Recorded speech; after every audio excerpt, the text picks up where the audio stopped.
વડોદરા માંજલપુરના ધારાસભ્ય યોગેશ પટેલ કે જે હર હંમેશા તેમની વાણી વિલાસથી જાણીતા છે. યોગેશ પટેલ કે જે ભલે ભાજપના ધારાસભ્ય છે તેમ છતાં પણ ભાજપના કાર્યકર્તાઓ અને વડોદરાના અધિકારીઓની ઝાટકણી કાઢતા ઘણીવાર નજરે પડ્યા છે. ત્યારે હવે યોગેશ પટેલને મહિલાઓથી જાણે પ્રોબ્લેમ થયો હોય તેવું લાગી રહ્યું છે.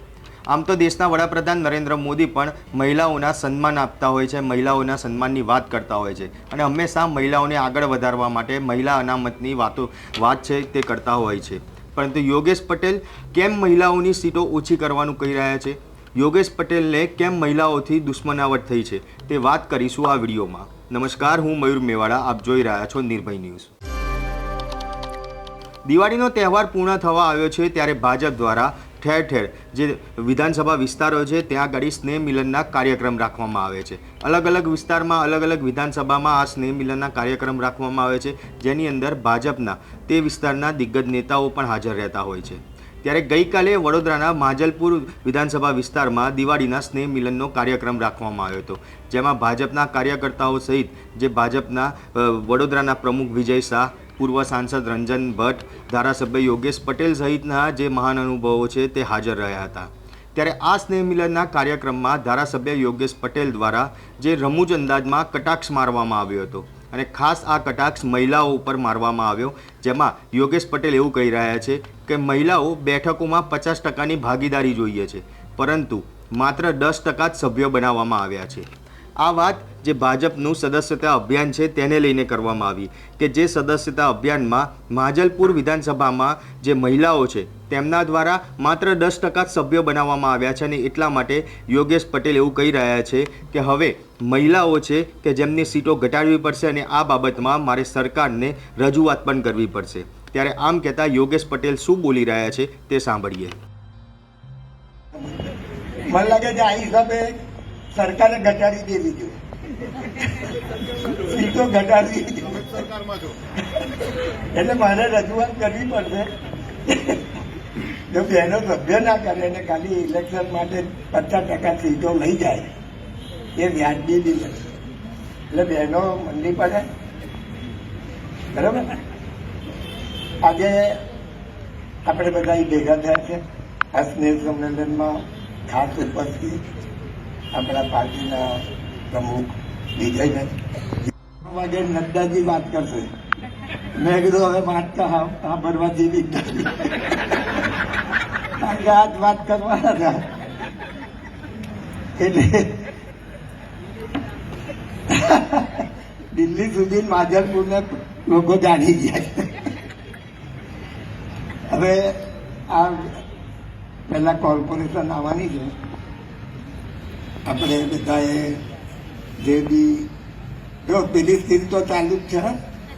2 દાડામાં જે બોર્ડ વધારે કામ કરશે ચકાચક થઈ જશે બોર્ડ, એટલે બધી જ ગ્રાન્ટ એને મળવાની. એટલે એક જ બોર્ડમાં આટલા બધા રૂપિયા મળે તો કેવું થઈ જાય. એટલે જે બોર્ડના આવ્યા છે 4 બોર્ડના આવ્યા છે. હવે દમ મારો જેને વધારે થશે એને ફાયદો તો મળે. ખાસ કરીને હવે કોર્પોરેશન આવશે, હવે અમારી પાછા 1-2 સીટ આપણે ગુમાઈએ નહીં એ જોજો.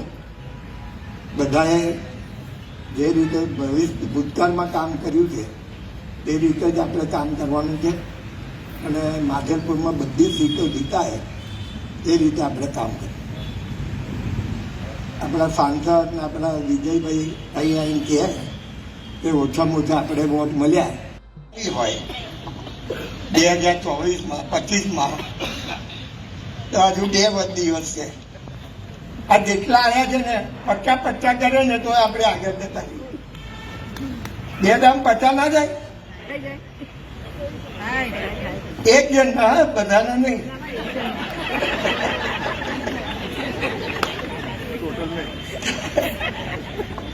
શાસન કરા જો બોલતા જ નથી તો શું થવાનું?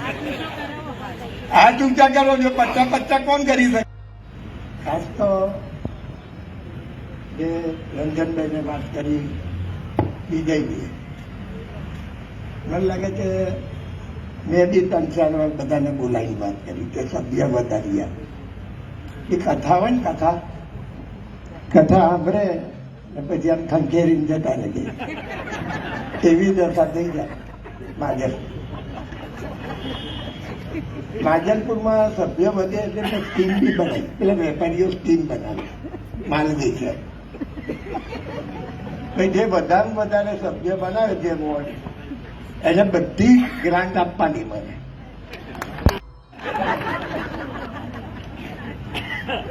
તો મેસી દુનિયાની જો મોટામાં મોટી રમત હોય તો ફૂટબોલ, એ મેસી રમતો અને રોનાલ્ડો, અને જે ટીમ હારે ને એના પ્રેક્ષકો બી બધું તોડી નાખે, સ્ટેડિયમ તોડી નાખે ને શહેરમાં.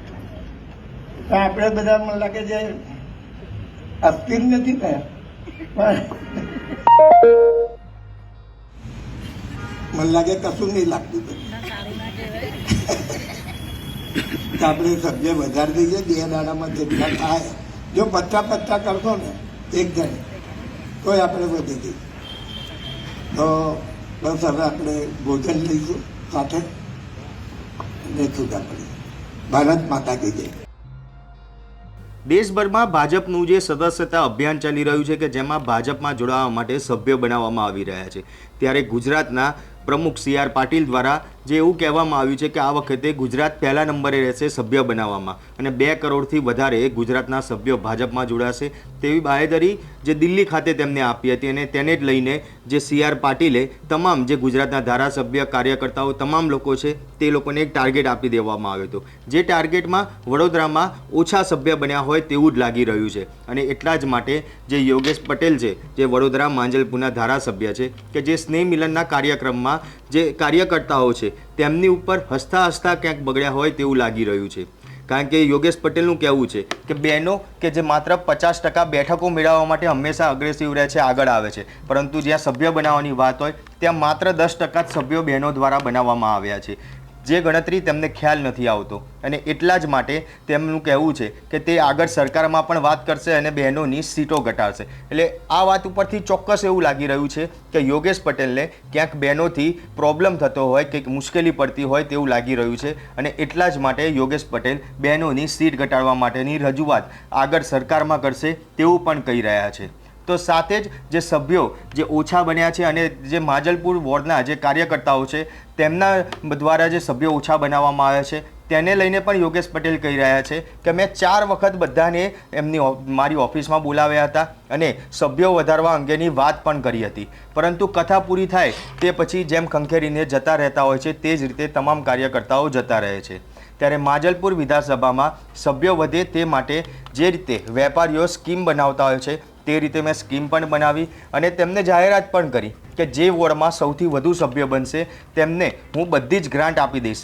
છતાંય કોઈ સભ્ય એટલા બનાવી શક્યા નથી. હજી 2 દિવસ બાકી છે, બધાએ પ્રતિ વ્યક્તિ 50 મેમ્બર બનાવવા જ જોઈએ તેવું યોગેશ પટેલ કહી રહ્યા છે. જ્યારે જે પ્રમાણે યોગેશ પટેલનું કહેવું છે તે વાત ઉપરથી તો એવું ચોક્કસ લાગી રહ્યું છે કે સ્કીમ આપ્યા બાદ પણ જે વડોદરાની જનતા છે તેમને ભાજપના સભ્ય બનવામાં કોઈ જ રસ નથી. કારણ કે જો રસ હોત તો આજે વડોદરામાં જે ભાજપના જે સદસ્યતા અભિયાન ચાલી રહ્યું છે તે સદસ્યતા અભિયાનમાં જે સભ્યો છે તે વધારે બન્યા હોત.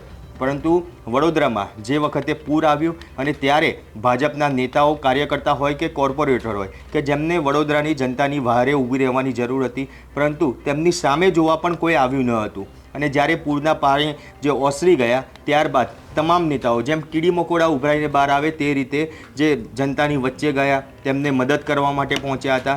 ત્યારે તે જનતાએ આ જે ભાજપના નેતાઓ છે, ધારાસભ્યો છે, કોર્પોરેટર છે, ત્યાંના જે કાર્યકર્તાઓ છે, તમામ લોકોને જાકારો આપ્યો હતો અને તેમની વચ્ચે જાય ત્યારે તેમને ત્યાંથી ભગાડવામાં પણ આવતા હતા. જેથી એવું હવે સ્પષ્ટપણે કહી શકાય કે વડોદરાની જનતાને હવે ભાજપ ઉપર ભરોસો જ નથી રહ્યો અને તે સાબિત પણ થાય છે. અને એટલા જ માટે વડોદરામાં સદસ્યતા અભિયાનમાં જે વડોદરા ભાજપમાં જે સભ્ય બનવા જોઈએ તે ખૂબ ઓછા બનતા જોવા મળી રહ્યા છે. ત્યારે યોગેશ પટેલને જે મહિલાઓ વિશે નિવેદન આપ્યું છે કે મહિલાઓની સીટ હવે ઘટાડવી જોઈએ, તેને લઈને તમારું શું માનવું છે તે કોમેન્ટ બોક્સમાં જરૂરથી જણાવજો. તો સાથે જ અમારી નિર્ભય ન્યૂઝ ચેનલને લાઇક, શેર અને સબસ્ક્રાઈબ કરવાનું ભૂલશો નહીં. આભાર.